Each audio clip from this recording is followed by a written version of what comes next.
আলোচনা প্রসঙ্গে প্রথম খণ্ড বইটির সত্ত্ব সৎসঙ্গ পাবলিশিং হাউস কর্তৃক সংরক্ষিত। 13ই মাঘ শনিবার 1346 বঙ্গাব্দ 27 জানুয়ারি 1940 খ্রিস্টাব্দ। সকালে শ্রী শ্রী ঠাকুর বাথের পাশে খড়ের ঘরের বারান্দায় মোড়ার ওপর বসে আছেন। কেষ্টদা কবিতাকারে দেওয়া ছড়াগুলি পড়ছেন। পাশে যোগেশদা, যোগেনদা, বীরেনদা ইত্যাদি অনেকে দাঁড়িয়ে। শ্রী শ্রী ঠাকুর কথা প্রসঙ্গে বললেন, বিয়ে করার পর পুরুষের স্ত্রীকে বলা উচিত, দেখো, আমার বাবা মা ভাই বোন ইত্যাদিকে সর্বপ্রকারে সেবা করাই তোমার কাজ। এছাড়া আমি নিজে কিছু চাই না, নিজেরটা নিজে করে নেওয়াই ভালো। স্ত্রীর প্রতি দরদবশত যদি বলা যায় এই লোকটা যে পারে না, সেদিকে লক্ষ্য নেই। বাবা মা যে কি, তাহলে সর্বনাশ, তোমাকে ভেড়া বানিয়ে ফেলবে। দেখেন না কত বলদ আছে, তারা হামেশা বইয়ের তরকারি কোটে ছেলে পেলে রাখে, তাকে খুশি করবার জন্য তার ফরমাস খেটে বেড়ায়। বউয়ের একটু কাশি হতেই বউ হাত পা ছেড়ে দিয়ে বলবে, গেছি গেছি গেছি। শ্রী শ্রী ঠাকুর এমনভাবে অঙ্গভঙ্গি করলেন, চোখ মুখের এমন অবস্থা যেন দেখলে মনে হয় সত্যিই তিনি নিজেই বুঝি কাতর হয়ে পড়েছেন। তখন স্বামী যদি হাহুতাশ করে ছোটাছুটি করতে থাকে, তাহলেই বুঝে নেবে মানুষটাকে তো কাবেজে এনেছে। তখন বরং বলতে হবে, অমন করে বসে থাকলে তো চলবে না, মা বাবার জন্য অমুক তমুক করা লাগবে। তারপর সে সোজা হয়ে যায়, ভাববে এ তো সোজা পাত্র নয়। আর সত্যিই যদি তার গুরুতর কিছু হয়, নিজেই বাবা মার সেবা করতে হয়। যদি ইষ্টের কাজের পথে কোনো স্ত্রী বাধা জন্মায়, তার সঙ্গে বাদানুবাদ না করে, বোঝাতে না যেয়ে নিজে অটুট হয়ে চলতে হয়। তখন সে আস্তে আস্তে বলির মোষের মতো ফ্ল্যাট হয়ে পড়ে। আমি যত কথাই বলি না কেন, সার কথা হলো ইষ্ট স্বার্থী হও। ইষ্ট স্বার্থী হলে সব গোলমাল চুকে যাবে। মানুষ বউ স্বার্থী হয়, তার জন্য অর্থ সমস্যা, রোগ, মামলা মোকদ্দমা, অশান্তি এবং অন্যান্য যত সব বিভ্রাট। আমি যার স্বার্থ হই, আমাকে যে দেয়, আমার জন্য যে করে, তার ভালো হয়ই। কিন্তু মানুষ তা বোঝে না। অনেকেরই আমার কাছ থেকে নেবারই রোগ।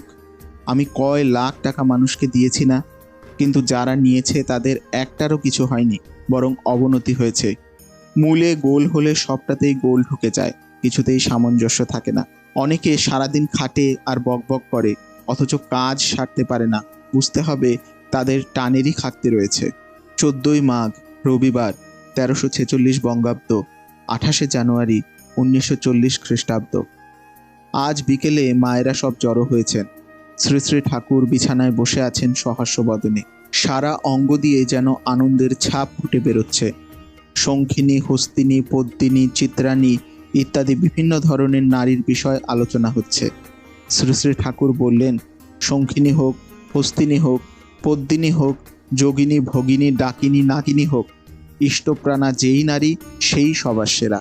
কণামা খুব রুগ্ন, অথচ খাওয়া দাওয়া ব্যাপারে খুব অসংযত। তিনি বলেন, আমি ইচ্ছে করে অপথ্য করি না।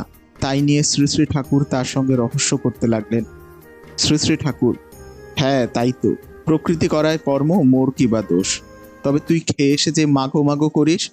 শ্রী শ্রী ঠাকুর এমন করে মাগো মাগো করতে লাগলেন যে কারো পক্ষে হাসি সংবরণ করা সম্ভব হলো না। 15ই মাঘ সোমবার 1346 বঙ্গাব্দ 29 জানুয়ারি 1940 খ্রিস্টাব্দ। বেলা প্রায় গোটা দশেকের সময় শ্রী শ্রী ঠাকুর বাবলাতলায় ফিলান্থ্রপি অফিসে বসে আছেন। পাশে দাঁড়িয়ে কেষ্টদা একজনের সঙ্গে সমাধি সম্বন্ধে আলোচনা করছেন। শ্রী শ্রী ঠাকুর সেই কথা শুনে বললেন, সমাধি হলো ইন্টিগ্রেটেড সলিউশনের পর যে অবস্থাটা হয় তাই। মানুষ মনে করে সমাধি হলে মানুষ বুঝি আচ্ছন্ন হয়ে পড়ে, কিন্তু তা নয়। চিন্তা করতে করতে কোনো প্রশ্ন বা সমস্যার সম্পূর্ণ সমাধান হলে, অর্থাৎ সম্যক ধারণা হলে, মনে মনে যে তৃপ্তির বোধটা জাগে, যে আনন্দের আবেশটা আসে, সেই অনুভূতিটাই সমাধি। সমাধি নানা রকমভাবে হয়। প্রত্যেকটা জিনিসের বিভিন্ন ফেজ আছে তো। একটা বিষয়ের ইউনিভার্সের সবগুলি ফেজ যখন জানার মধ্যে, বোধের মধ্যে ধরা দেয়, তখনই ক্ষণিক সমাধি হয়। তাই বলে সমাধিতে অনন্ত জ্ঞানের ভাণ্ডার খুলে যায়। শুধু ইন্টেলেকচুয়াল সলিউশন হলে তাকে সমাধি বলে না, উইথ সেন্সেশন বোধ করা যায়, আর সব কিছু ইষ্টে সার্থক হওয়া যায়। সমাধির সঙ্গে সঙ্গে আসে কর্ম। যে সলিউশন পাওয়া গেল তাই তখন ওয়ার্কআউট করা হয়। আপনার কিছুই বাদ যাবে না। যদি বেশ্যাবাড়ি যেয়ে থাকেন, পেন্সিল ছুঁড়ে থাকেন বা কুল খেয়ে থাকেন, সব কিছু থাকবে, উইথ মিনিং হাজির হবে। আপনার ইউনিভার্সে যা আছে আপনার মতো করে সব কিছু জানতে হবে ইষ্ট স্বার্থ প্রতিষ্ঠার জন্য। মানুষ মাত্রেরই মধ্যে রয়েছে নিরতিশয় সর্বগত বীজ, যে যার সংস্পর্শেই আসুক না কেন তা সে জানতে পারে। আমি এত কথা বলি কি করে? সব তো রিয়েলাইজড ফ্যাক্টের ওপর বেসড। আর যতভাবে যত কথাই আমি বলি না, আমি বলি কিন্তু এক কথাই। রামকৃষ্ণদেব বলেছিলেন, এখন সব জ্ঞান দিচ্ছি না, তিনি ক্লোজড রেখেছিলেন কিছু, কিন্তু আমি সব ডিসক্লোজ করে দিচ্ছি। সব যে দিয়ে গেলাম পরিষ্কার করে, তাও মানুষ আপনাদের কাছে না আসলে বুঝতে পারবে না। আপনারা হবেন কত মানুষের জীবন দেনেওয়ালা। আপনারা যারা অচ্যুত নিষ্ঠা ও আনুগত্য নিয়ে আমার সঙ্গে অ্যাক্টিভলি কাজ করছেন, তারা হলেন future গুরুস and saviours of humanity. নিয়ন্ত্রণ, সামঞ্জস্য, সমাধান কি, সেই বিষয়ে শ্রী শ্রী ঠাকুর বললেন, ধরুন কলকাতার বাড়ির জন্য 1.25 লাখ টাকা তুলতে হবে। আপনি ভাবলেন 500 লোকের কাছ থেকে টাকা তুলবেন, এটা হলো নিয়ন্ত্রণ। তারপর ঠিক করলেন প্রত্যেকের কাছ থেকে 250 টাকা করে নেবেন, সেটা হলো সামঞ্জস্য। তারপর কেমন করে এই টাকা তোলা যায় সেই ফন্দিটা আপনি চিন্তা করে এঁটে ফেললেন, এটা হলো আপনার সমাধান। মামু পেত্তেয়া তু কান্তেয়া পুনর্জন্ম না বিদ্যতে। গীতার এই প্রসঙ্গে বললেন, স্মৃতিবাহী চেতনা থাকলে মৃত্যুও মৃত্যু নয়, পুনর্জন্মও পুনর্জন্ম নয়। অন্যান্য কথাবার্তার পর কেষ্টদা একজনের ব্যবসা জীবনের উন্নতির ইতিবৃত্ত শ্রী শ্রী ঠাকুরকে বললেন। শ্রী শ্রী ঠাকুর শুনে বললেন, সস্তয়নীর একটি প্রিন্সিপাল ওর মধ্যে আছে, যে যেখান থেকেই ইভলভ করুক না কেন আসতে হবে এখানে। সস্তয়নীর 5টি নীতি অল্প বিস্তর যাদের চরিত্রগত, তাদের আর উন্নতির জন্য ভাবতে হবে না। 21শে মাঘ রবিবার 1346 বঙ্গাব্দ, 4 ফেব্রুয়ারি 1940 খ্রিস্টাব্দ। বিকালে অনেকে শ্রী শ্রী ঠাকুরের সামনে ঘরের ঘরে বসে আছেন। শ্রী শ্রী ঠাকুর একটি দাদাকে লক্ষ্য করে বললেন, আমি ওকে বলেছিলাম যে আমার যার ওপরে ঝোঁক পড়ে তাকে আমার মতো করে নিতে না পারলে শান্তি পাই না।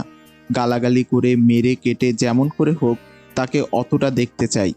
এই যে সহ্য করতে পারে না, সে কিন্তু আর পারল না। রামদাস স্বামী শিবাজির ওপর কি কঠোর ছিলেন! শিবাজি কিন্তু রামদাসের শাসন মাথা পেতে নিত। এমন রোগ থাকা চাই যে সবাইকে ইষ্টানত না করা পর্যন্ত ক্ষান্ত হব না।